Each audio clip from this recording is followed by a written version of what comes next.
الحمدللہ رب العالمین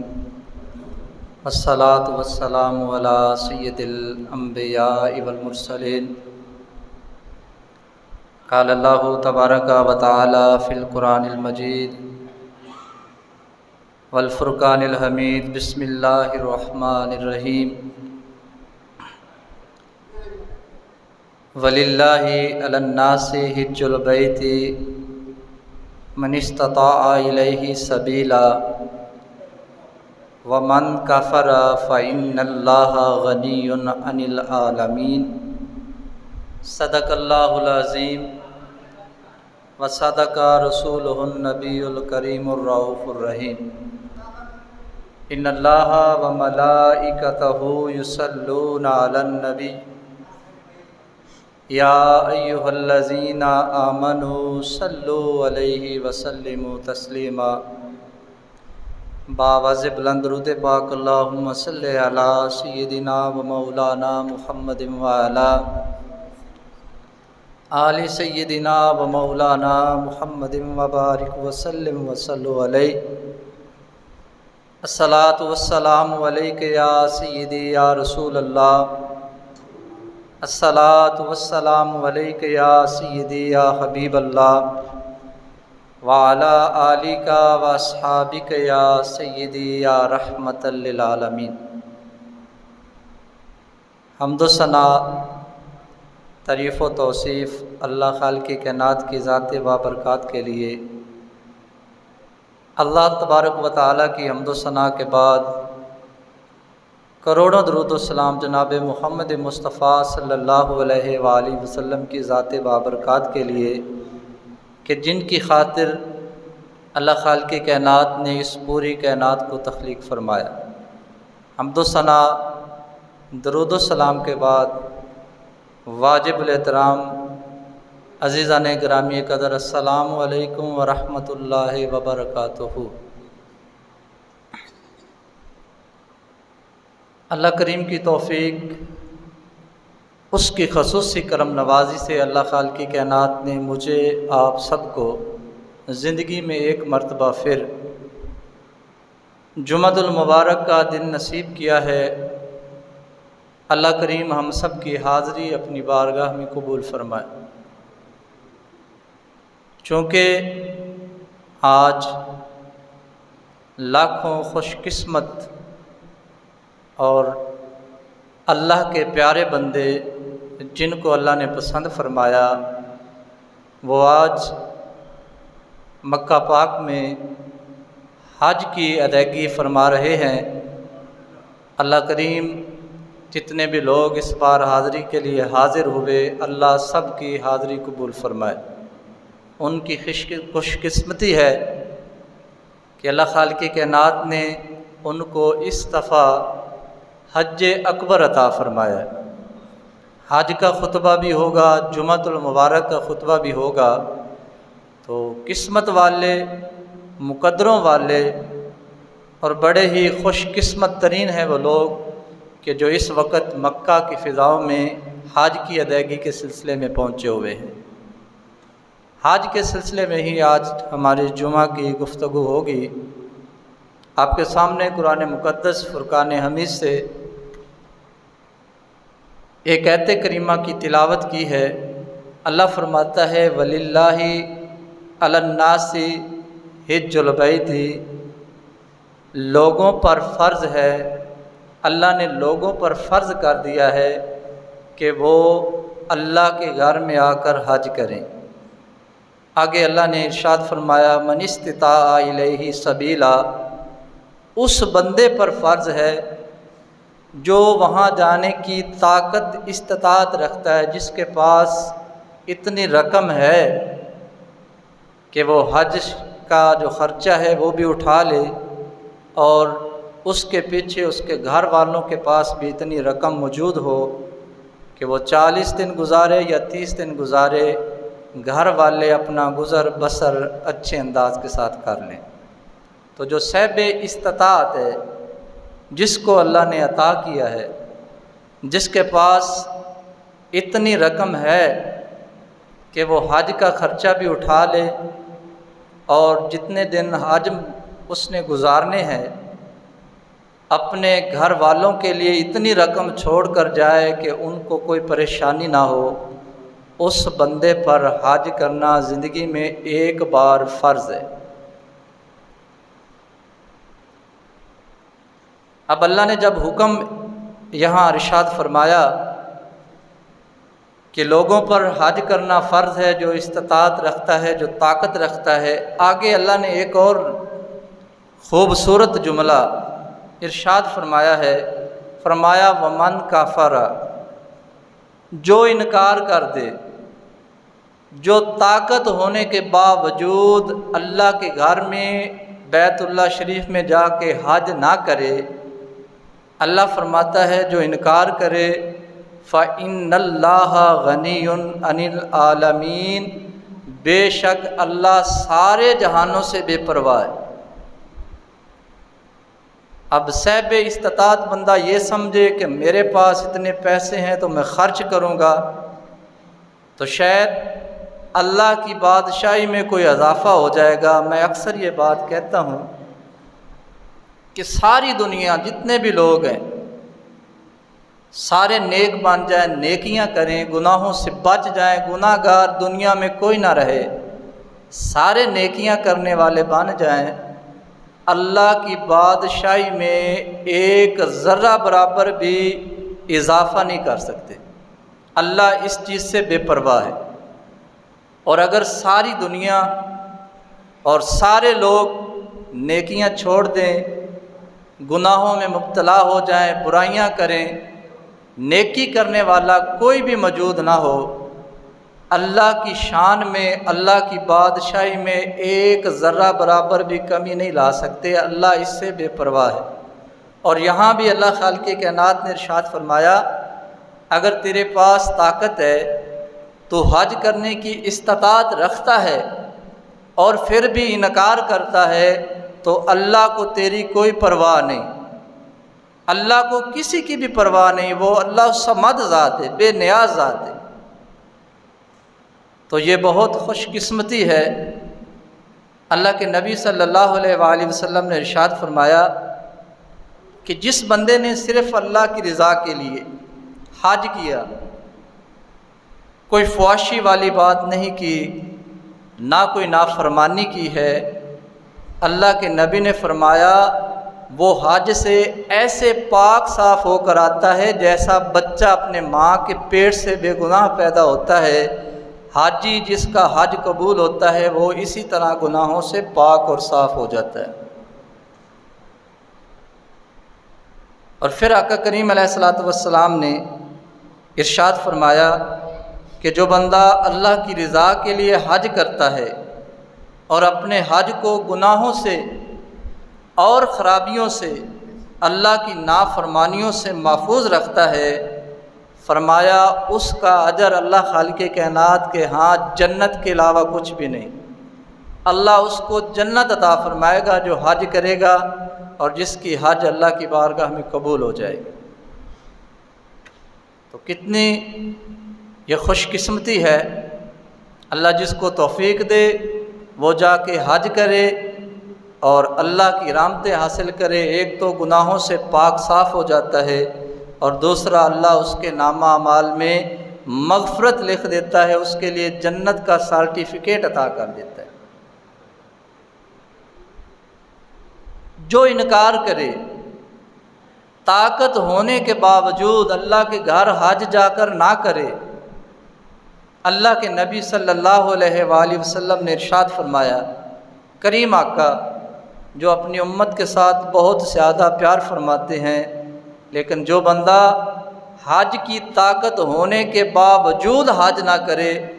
اللہ کے نبی نے فرمایا جو بندہ حج کی طاقت رکھتا تھا اور اس نے حج نہ کیا، اللہ کے نبی نے فرمایا اس بات میں کوئی فرق نہیں، چاہے وہ یہودی ہو کر مرے یا عیسائی ہو کر مرے۔ اللہ کے نبی نے اس بندے سے بیزاری کا اعلان فرمایا۔ اور ایک بزرگ کے بارے میں آتا ہے کہ جس بندے پر حج فرض ہوتا تھا اور وہ فوت ہو جاتا تھا حج ادا کیے بغیر، وہ بزرگ نہ تو اس کا جنازہ پڑھاتے تھے اور نہ اس کا جنازہ پڑھتے تھے، بلکہ وہ فرماتے تھے کہ میرے نبی کا فرمان ہے، ترمذی شریف کی حدیث ہے کہ جو طاقت کے باوجود حج نہ کرے وہ یہودی یا عیسائی ہو کر مرتا ہے، ایمان کی حالت میں اس کو موت نہیں آتی۔ اللہ خالق کائنات معافی عطا فرمائے، ایمان کی سلامتی والی ہمیں زندگی عطا فرمائے اور موت بھی ایمان والی عطا فرمائے۔ تو حج کرنا یقیناً بڑا اجر اور ثواب کا کام ہے۔ جن کو اللہ نے طاقت دی ہے، جن کے پاس ذات راہ ہے، جو اتنا مال رکھتے ہیں کہ وہ حج کا خرچ بھی اٹھا لیں اور اپنے گھر والوں کا بھی پیچھے خرچ کا انتظام کر سکیں، تو ان پر حج کرنا فرض ہے اور ان کو چاہیے کہ وہ حج کریں۔ اگر حج نہیں کریں گے اللہ بھی ناراض ہوگا، اللہ کا پیارا حبیب بھی ناراض ہوگا۔ اکثر لوگ یہ کہتے ہیں کہ پہلے میں اپنی بیٹیوں کی شادی کروں گا اس کے بعد حج کروں گا۔ بیٹی کا نکاح کرنا یہ شریعت نے باپ کے ذمہ لگایا ہے، لیکن جو ہم 5-10 لاکھ روپے کے جہیز کا انتظام کرتے ہیں اور جہیز کی خاطر حج کو چھوڑ دیتے ہیں، اللہ کے ہاں اس کی کوئی ویلیو نہیں۔ آپ کے لیے نکاح کرنا ضروری ہے، آپ بیٹی کا نکاح کر دیں، لیکن حج فرض ہے، حج نہ کریں، بیٹی کو 10 لاکھ کا آپ جہیز دے دیں، آپ یہ نہ سمجھیں کہ اب اللہ مجھ سے راضی ہوگا۔ آپ نے حج جیسی عبادت کو چھوڑا ہے، جہیز جیسی فضول رسم کو اپنایا ہے۔ اللہ نہ تو اس جہیز کو پسند کرے گا بلکہ اللہ اپنی ناراضگی کا اظہار کرے گا۔ تو جس کو اللہ یہ طاقت عطا فرمائے کہ اس کے پاس اتنا مال ہو کہ وہ حج کرے، تو وہ یہ نہ کہے کہ میری بیٹیاں ہیں پہلے ان کی شادی کروں گا، پہلے میں نیک بن لوں، میری عمر تھوڑی ہے، جب بوڑھا ہو جاؤں گا پھر حج کروں گا۔ زندگی کا کسی کو پتہ نہیں کہ یہ نوجوان بڑھاپے کا خواب سجا کر جوانی کی حالت میں قبروں میں چلے جاتے ہیں۔ آج اللہ نے عطا کیا ہے، آج فرض ہو گیا، بندے نے چھوڑ دیا، پچھلی عمر بندے کے پاس رقم ہی نہ آئے تو پھر بندے پر وہ گناہ باقی رہے گا۔ تو اللہ کی بارگاہ میں لوگ تو تڑپتے ہیں، ہر بندہ یہ خواہش اور آرزو رکھتا ہے، جس کے دل میں ایمان کی کوئی قدر و قیمت ہے، جو ایمان اپنے سینے میں رکھتا ہے، وہ تو ہر وقت یہ بات اپنے دل میں رکھتا ہے کہ کاش خدا مجھے بھی حج کے لیے بلا لے، کاش میں بھی طواف کعبہ کروں، کاش میں بھی صحن کعبہ میں کھڑے ہو کر زمزم پیوں، اللہ مجھے میدان عرفات عطا کرے، اللہ مجھے مزدلفہ کی وادی عطا کرے، اللہ مجھے حج کی سعادت عطا کرے۔ تو حج فرض جن کر اللہ نے جن کو عطا کیا ہے وہ کوشش کریں کہ اپنے حج کا جو ان کا فرض ہے اس کو پورا کریں۔ اگر وہ حج کا فرض پورا نہیں کریں گے، جتنی بھی نیکیاں کریں گے، اللہ ان کو چاہے تو پسند کرے اور چاہے تو ان کی نیکیوں کو بھی قبول نہ کرے۔ یہ تو صاحب استطاعت لوگوں کے لیے ہے کہ وہ حج کریں۔ اب وہ لوگ جن کو اللہ طاقت نہیں دیتا، جن کے پاس اتنی طاقت نہیں، اتنی دولت نہیں کہ وہ حج کر سکیں، تو کریم آقا صلی اللہ علیہ وآلہ وسلم نے، چونکہ آپ غریبوں کے ساتھ پیار کرنے والے آقا تھے، آپ بیچاروں کے چارہ تھے، جن کو زمانے میں کوئی بھی گلے سے نہیں لگاتا تھا، میرے کریم آقا ان کو بھی گلے سے لگاتے تھے۔ تو کریم آقا صلی اللہ علیہ وآلہ وسلم نے امت کے ان لوگوں کے لیے بھی بڑی بڑی خوشخبریاں سنائی ہیں جن کے پاس استطاعت نہیں کہ وہ حج کر سکے۔ اللہ کے نبی صلی اللہ علیہ وآلہ وسلم نے کچھ ایسے اعمال ارشاد فرمائے کہ دیکھنے میں وہ عمل چھوٹا ہوگا لیکن ثواب اللہ حج کے برابر عطا فرمائے گا۔ تو کچھ آقا کریم علیہ الصلوۃ والسلام کے وہ فرمان آج کی میری گفتگو کا عنوان ہوگا کہ جن میں اللہ کے نبی صلی اللہ علیہ وآلہ وسلم نے اپنی کمزور امت کے لیے، اپنی غریب امت کے لیے، اپنے اس امتی کے لیے جس کے پاس طاقت نہیں کہ وہ خرچ اٹھائے اور حج کرے، وہ گھر میں بیٹھ کر یہ چھوٹے چھوٹے عمل کرے، اللہ اس کو مقبول حج کا ثواب عطا فرمائے گا۔ تو پہلے نمبر پر آقا کریم صلی اللہ علیہ وآلہ وسلم نے مشکوٰۃ شریف کی حدیث پاک ہے، اللہ کے نبی صلی اللہ علیہ وآلہ وسلم نے ارشاد فرمایا، جو شخص فجر کی نماز با جماعت ادا کرے، نماز پڑھنے کے بعد مسجد میں بیٹھ جائے، قرآن مقدس کی تلاوت کرے، ذکر اذکار کرے، سورج طلوع ہو جائے، سورج طلوع ہونے کے بعد 2 رکعت نماز اشراق کی ادا کرے، اللہ کے کریم میرے اور آپ کے پیارے آقا صلی اللہ علیہ وآلہ وسلم نے ارشاد فرمایا،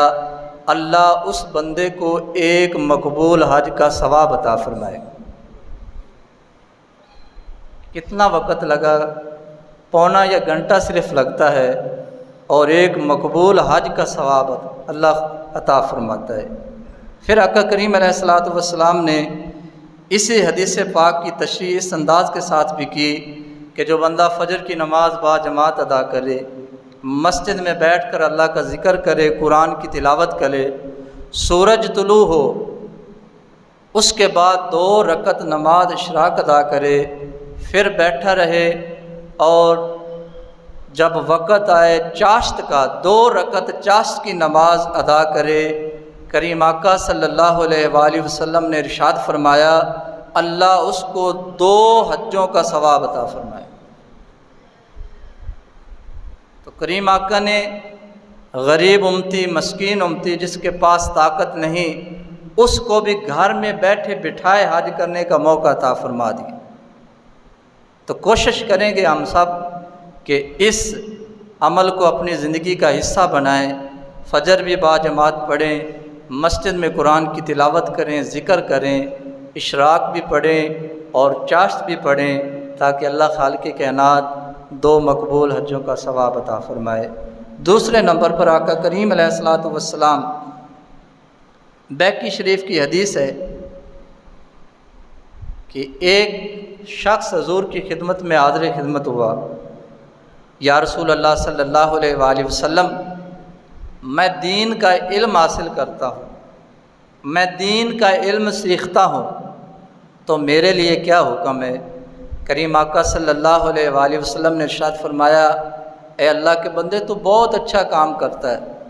تو دین کا علم جتنا ہو سکے تو سیکھا کر۔ اس شخص نے عرض کی، یا رسول اللہ صلی اللہ علیہ وآلہ وسلم، اگر میں دین کا علم سیکھوں گا تو مجھے اللہ کیا عطا فرمائے گا؟ تو اللہ کے نبی صلی اللہ علیہ وآلہ وسلم نے ارشاد فرمایا کہ تو دین کا علم حاصل کرتا رہے، اس کا ثواب تمہیں صدقہ کرنے سے بھی زیادہ اللہ عطا فرمائے گا، اللہ کے راستے میں جہاد کرنے سے بھی زیادہ ثواب عطا فرمائے گا، اور فرمایا تو دین کا علم حاصل کرتا رہے، اللہ اس علم حاصل کرنے کی وجہ سے تمہیں حج سے بھی زیادہ ثواب عطا فرمائے گا۔ تو دین کا علم سیکھنا، یہ خوش قسمت ہیں وہ لوگ جو دین کا علم سیکھتے ہیں، اور یہ ضروری نہیں کہ بندہ دین کا علم سیکھنے کے لیے کسی مدرسے میں داخلہ لے۔ جو لوگ آج جمعہ ابتدائی وقت میں آئے ہیں کہ چلو ہم کچھ خطبہ میں سیکھ لیں گے، تو وہ بھی دین کے رائی ہیں، وہ بھی دین کا علم سیکھنے والے ہیں،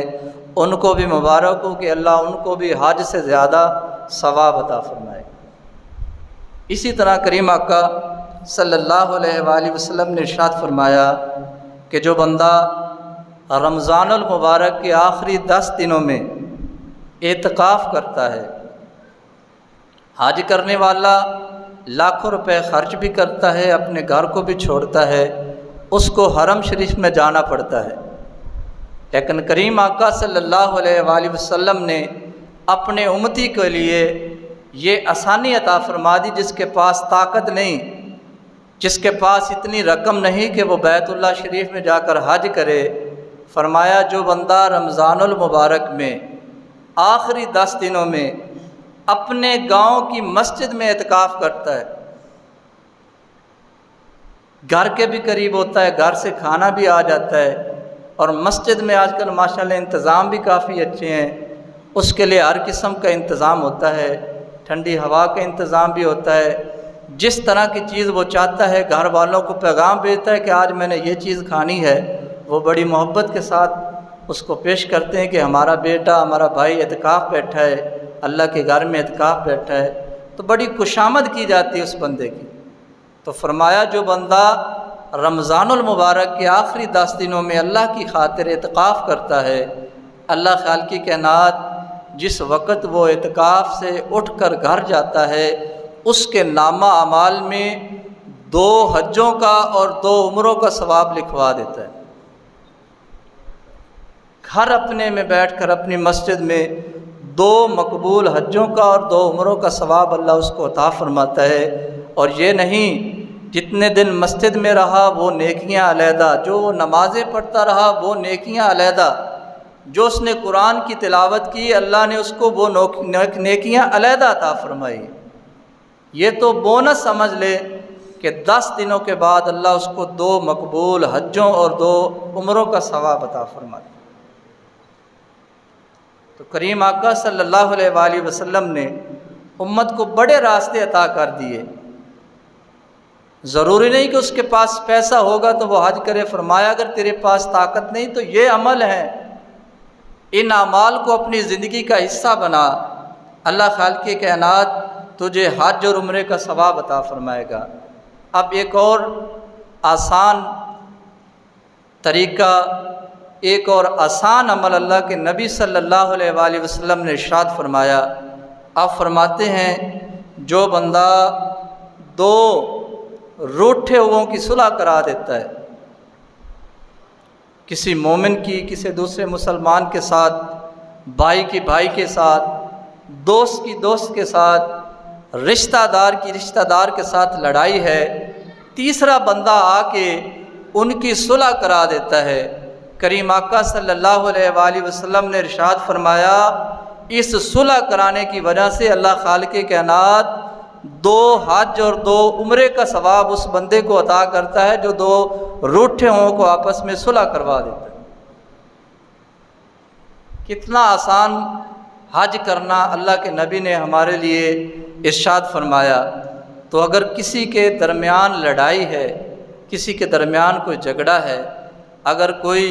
کسی وجہ سے ایک دوسرے سے ناراض ہے تو میں اور آپ اللہ کی رضا کے لیے کوشش کیا کریں، چھوٹا سا عمل ہے۔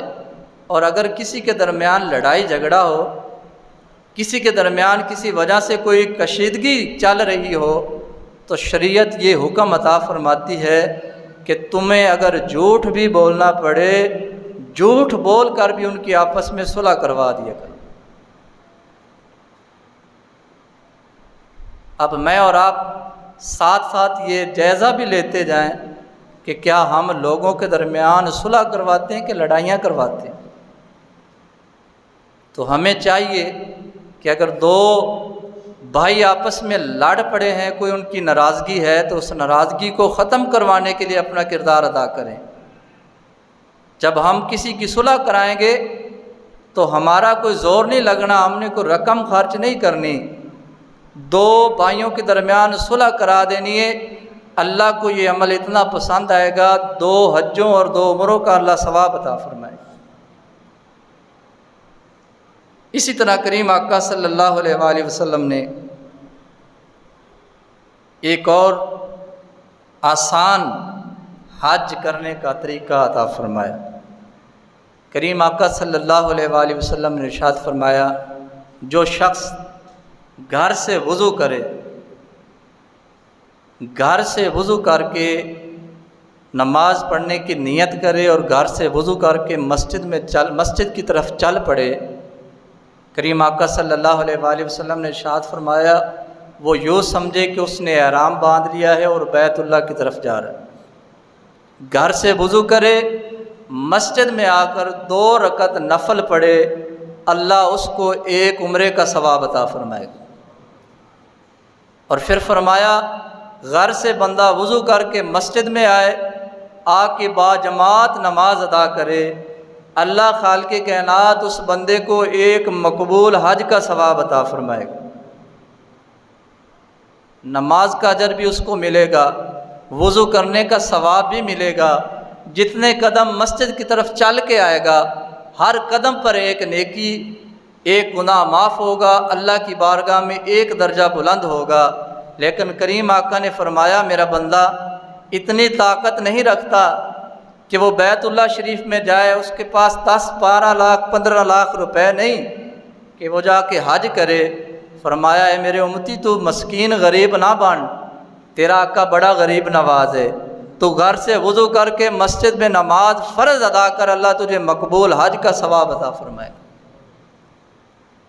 تو کتنا آسان کریم آقا صلی اللہ علیہ وآلہ وسلم نے اپنی امت کے غریبوں پر کتنا کرم فرمایا،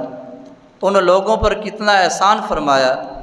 کہ جو حج نہیں کر سکتے، اتنا ان کے پاس خرچ نہیں، فرمایا یہ چھوٹے چھوٹے اعمال ہیں، ان کو اپنی زندگی کا حصہ بنائیں، اللہ تمہیں مقبول حج اور عمرے کا ثواب عطا فرمائے۔ اب ایک اور حدیث پاک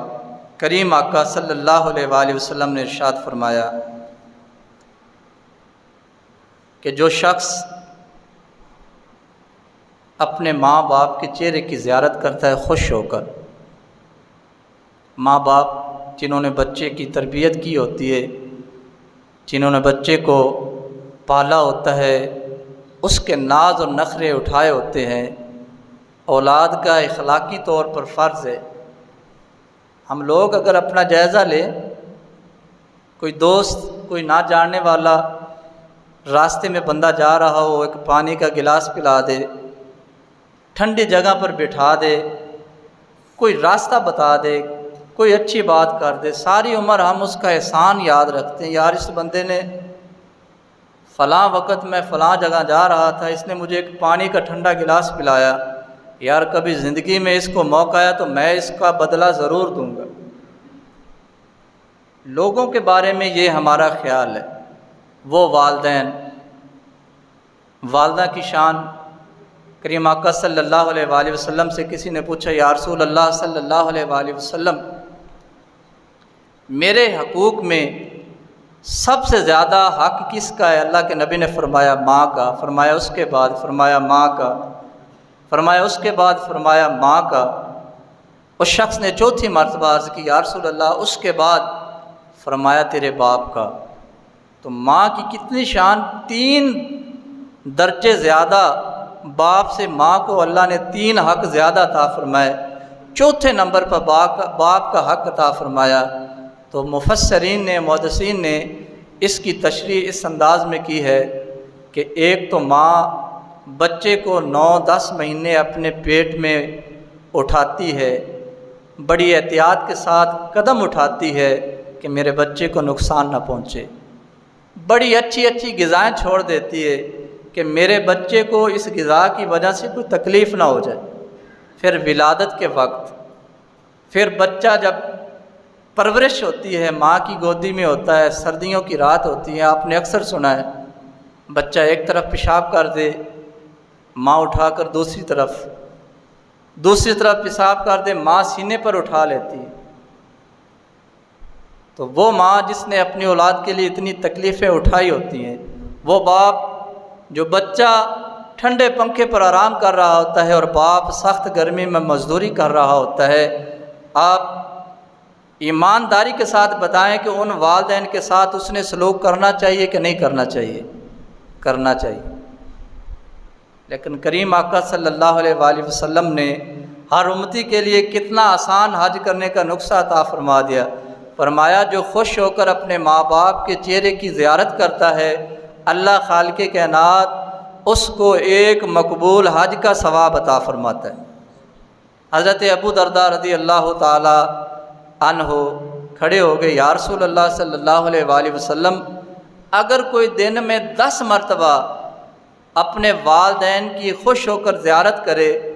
کریم آقا نے فرمایا کہ اللہ اس کو 10 مقبول حجوں کا ثواب عطا فرمائے گا۔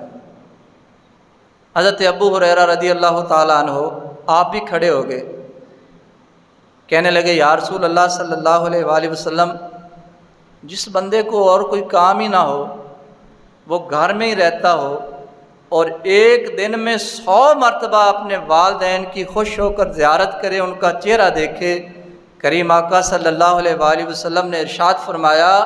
کہ میرے رب کے خزانوں میں کسی چیز کی کمی نہیں۔ جو بندہ محبت کے ساتھ 100 مرتبہ اپنے والدین کے چہرے کی زیارت کرے گا، اللہ اس کو ایک دن میں 100 مقبول حج کرنے کا ثواب عطا فرما دے گا۔ تو کتنی نعمت! اللہ نے تو تمہارا کعبہ تمہارے گھر میں رکھ دیا ہے۔ کتنے خوش قسمت ہیں وہ لوگ کہ جن کے والدین زندہ ہیں اور وہ ان کی فرما برداری کرتے ہیں، وہ ان کو اچھی سے اچھی ان کی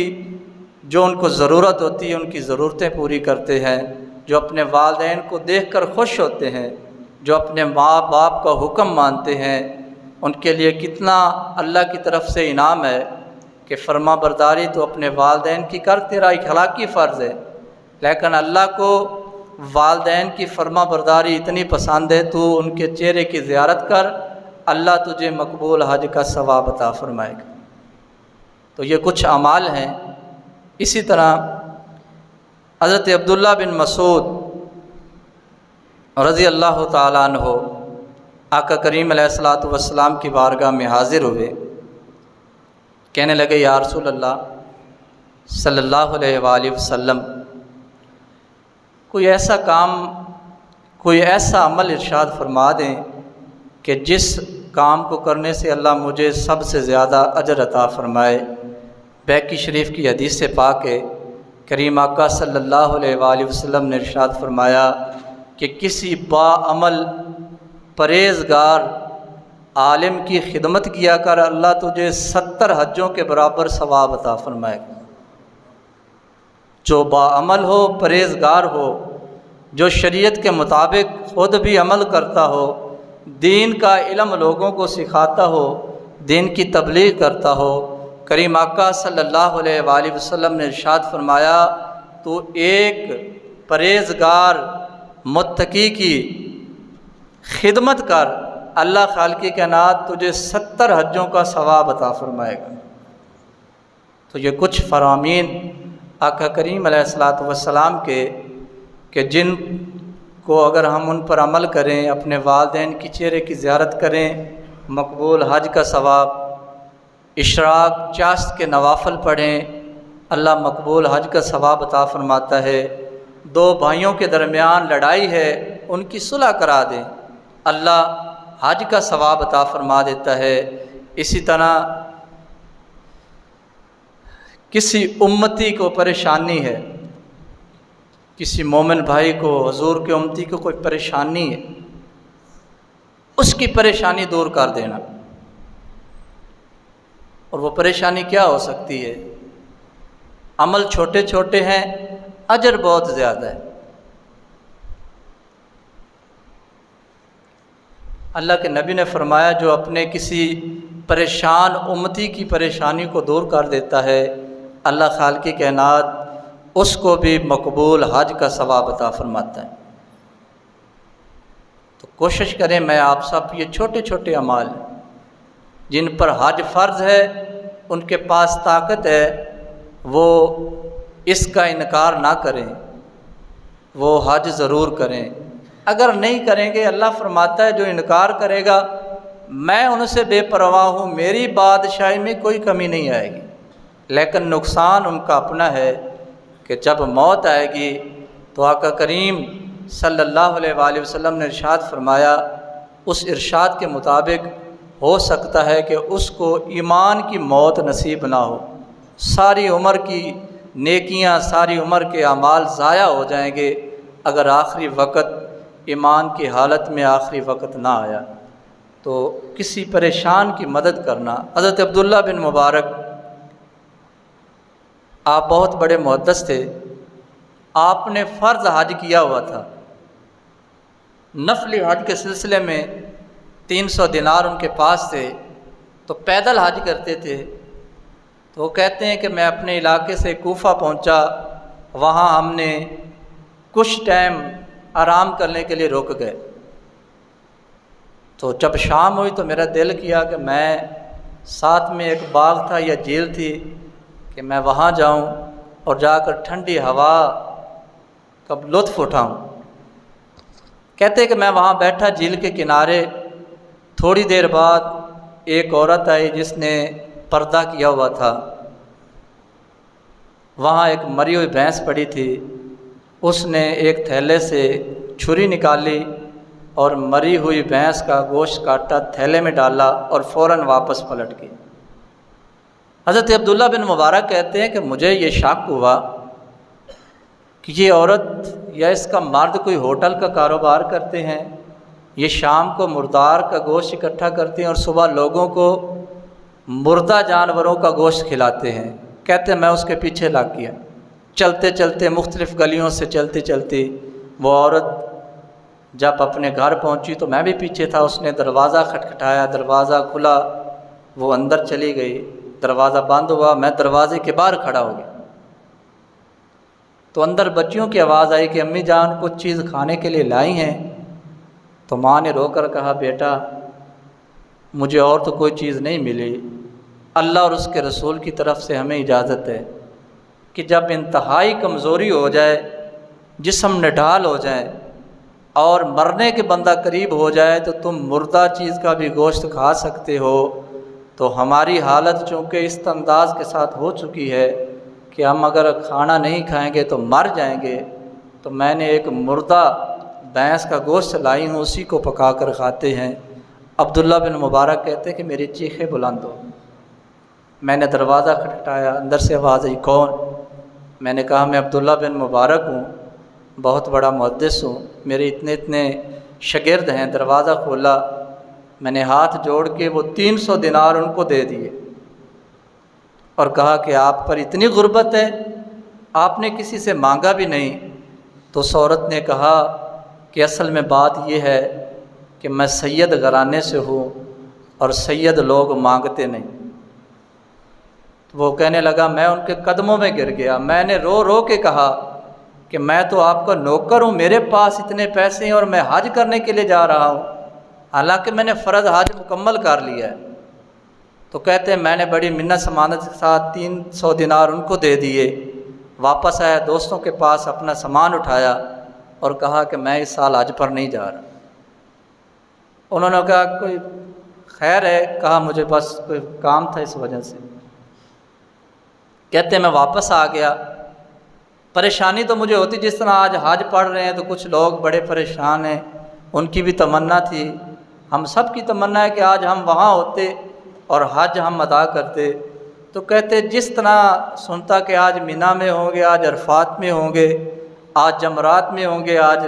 طواف کر رہے ہوں گے، تو مجھے بڑا افسوس ہوتا۔ 6 مہینے بعد وہ حاجی واپس آئے تو میں ایک حاجی کے پاس گیا، میں نے کہا یار تجھے مبارک ہو۔ تو حاجی نے کہا یار تجھے شرم نہیں آتی؟ اتنا بڑا تو عالم ہے، اتنا بڑا تو محدث ہے، ہمارے ساتھ انہیں جھوٹ بولا کہ تو حج نہیں کرے گا۔ ہم جب طواف کرتے تھے تو طواف کر رہا ہوتا تھا، جب ہم جمرات تھے جہاں ہم جاتے تھے وہاں تم ہوتے تھے، ہم بلاتے تھے، تم ہماری بات ہی نہیں سنتے تھے۔ بڑا پریشان، دوسرے کے پاس سارے قافلے والوں نے کہا کہ ہم نے آپ کو دیکھا ہے، تو بڑا پریشان ہوا کہ یار میں تو گیا بھی نہیں۔ خیر دوسرا دن آیا، ایک بڑے بزرگ تھے، انہوں نے آ کر دروازہ کھٹکھٹایا، دروازہ کھولا، تو جیسے ہی دروازہ کھولا اس نے کہا یار تو بندہ نہیں ٹھیک، کیا ہوا؟ کہنے لگا یار اس دن روزہ رسول کے سامنے تیری اور میری ملاقات ہوئی تھی، تو نے مجھے یہ پیسوں کی تھیلی پکڑائی تھی، تو وہاں سے ایسا غائب ہوا، میں سارا جتنے دن حج کیا میں پریشان رہا کہ تیرے پاس پتہ نہیں پیسے بھی ہوں گے کہ نہیں، وہ میاں تیرے یہ پیسے اور تھیلی پیسوں کی مجھے دے دے۔ 300 دینار اس کی خدمت کی تھی، جب وہ دینار گنے تو 600 دینار تھے۔ رونے لگ پڑے، رو رو کے اللہ کی بارگاہ میں، اللہ کیا ماجرا ہے، میں نے تو اپنے حج کا خرچہ اس سید زادی غریب کو دے دیا تھا، تو یہ جو آتا ہے کہتا ہے کہ تو وہاں حج پر موجود تھا۔ فرمایا رات کو جب رات ہوئی میں سو گیا، مقدر میرے جاگ کے اللہ کے پیارے محبوب میرے خواب میں تشریف لائے اور فرمایا اے عبداللہ بن مبارک، تو نے میری ایک بیٹی کی مدد کی تھی، تو نے 300 دینار دیے تھے، میں نے تجھے 600 دینار واپس کر دیے، تیرا حج بھی قبول ہو گیا۔ تو گھر میں تھا، اللہ نے تیرا وہاں حج قبول کر لیا ہے۔ اور اے عبداللہ بن مبارک، میری یہ بات بھی سن لے، تیرے اس نیک عمل کی وجہ سے اللہ نے ایک فرشتہ پیدا کیا ہے جو ہر سال حج کرے گا، ثواب اس کا تمہیں ملے گا۔ اور وہ عبداللہ بن مبارک فرماتے ہیں کہ پھر اس کے بعد ایک حج میں پہلے کیا تھا، 60 حج اللہ نے مجھے اتنی رقم عطا کی کہ 60 سال لگاتار میں اس کے بعد جا کے حج کرتا رہا۔ تو جس پر حج فرض ہے وہ فرض حج کرے، اگر نفلی حج کرنی ہے تو اس کے لیے شریعت کے لیے یہ حکم ہے کہ اپنے رشتہ داروں میں، اپنے آس پاس ان لوگوں کو دیکھے کہ جن کے گھر میں چولہے ٹھنڈے ہو گئے، چونکہ عید کا موقع آ رہا ہے۔ عید کے دن آپ نے جن کو اللہ نے عطا کیا ہے قربانی کریں گے، تو عید کے دن ان لوگوں کا آپ نے ضرور خیال رکھنا ہے جن کے پاس اس سال عید کی توفیق نہیں تھی کہ وہ قربانی کرتے، تو آپ نے ان لوگوں کو محبت کے ساتھ ان کے گوشت کا حصہ ان کو دینا ہے۔ ان کو شریعت نے یہ حق عطا کیا ہے، احسان نہیں کرنا،